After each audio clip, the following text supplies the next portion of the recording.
Now, in this segment, I usually talk about kind of false interpretations of scripture that the left brings us, and they have some hot takes, trust me. But I want to kind of just put leftism as a religion on display in a more broader fashion, and I want to do that by talking about Michael Jordan. Now, you'll have to forgive me. I just got done watching The Last Dance with Michael Jordan, which is about his 2 3-peats with the Bulls, winning 3 championships and then winning 3 championships back-to-back again. Now, it was obviously about much bigger topics than Michael Jordan, and this comes on the heels of Scottie Pippen saying something to the effect that Michael Jordan wasn't a great player. Nonetheless, pushing all that aside, there's some moments in this documentary that I think are very key, and one of them shows kind of leftism on full display and their cultural agenda that they have been implementing for years and years and years. Hopefully, I show you this so that you can understand that we need to be on a much more important cultural agenda, but one that actually has truth behind it. So we should be standing up for it even more. Now, needless to say, there was a black man that was running as a Democrat in North Carolina, a man named Harvey Gantt, not Harvey Dent, for all of you Batman nerds, Harvey Gantt, and he was running as governor against a white man that supposedly was supposed to be racist. They tried to depict this in the film, but didn't do a great job. And so Michael Jordan's mother called him up, said, hey, would you mind endorsing this candidate? Michael Jordan refused to do so, and he did so on the premise that he didn't actually know the man, his politics, and what he stood for, so he didn't feel like he would be a great person to try to endorse this man. Now, later he was asked by the media, hey, why didn't you endorse this candidate? Are you going to endorse this candidate? And he said no, because Republicans buy sneakers too. Now, a lot of people, including Barack Obama on the documentary, said shame, shame, shame to Michael Jordan because he was being a corporate shill and just worried about selling more so than he was actually standing up for things that matter. And of course, we have people like LeBron James standing up for Malcolm X. And when asked what's actually in the book that's in your hand, he can't say a single thing. And of course, never wants to stand up against some of the predations of things going on in China, but obviously wants to stand up against the systemic racism of the police departments in America.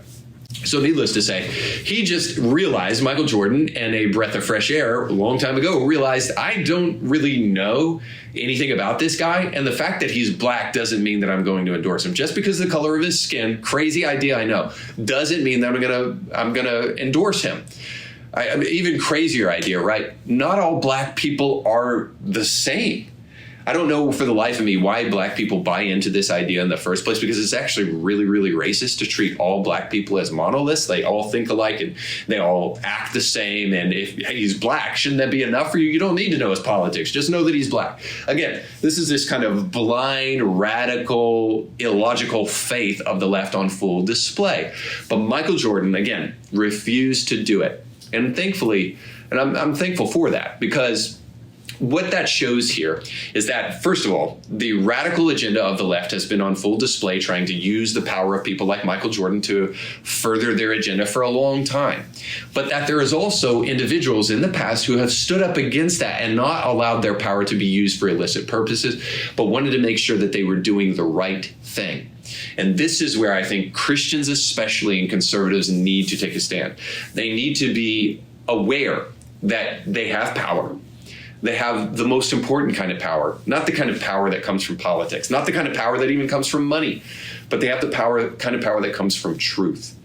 And because truth is on our side, we need to stand for truth as much as we possibly can. And when we do so, it allows more opportunities for the truth to be heard. And it allows for those who want to pervert things in the marketplace, like Michael Jordan and who he is, because Michael Jordan isn't just a black icon as much as he is that.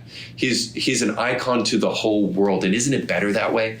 Before the racial politics had gotten so ridiculous, Michael Jordan was beloved by white and black. I mean, we were singing commercials about I want to be like Mike. And I was singing it as a young white kid, regardless of the way that I grew up. And isn't that better for our world? Well, the only way that that happens is when people who have the truth stand for it. And when people who have an element of cultural power refuse to let the left do their thinking for them. And the last thing on this is just simply this. Michael Jordan was smart enough to know that he didn't know what he was talking about. And so he was quiet about it. I know it's a radical concept in our day and age where everybody has social media and a platform to say whatever they want. But maybe if you don't know what you're talking about, you should just shut up. Because in the meantime, we now take for granted what our voice is capable of and how important it actually is that we use it for good. And more, we're having to reconsider what role that we may have in creating a moral society by using our voice and using our market power and using our dollars and using our common sense in the marketplace to actually create the world that we want to live in.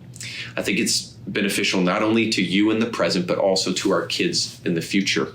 If you believe that you have an obligation to make this world a little bit of a better place, then yes, participate in boycotts. Make sure you endorse things with your money, but also make sure that you're considerate of making sure that you do not participate in things that you have no business participating in. If you have morals, I suggest that you use them and use them as much as you can. Thanks so much for watching. Hopefully that was helpful to you. I'd love to hear what you think about this episode down in the comment section below. Don't forget to like, share, and subscribe. And we'll be back next week with another episode. Thanks so much for watching, and don't forget to go with God.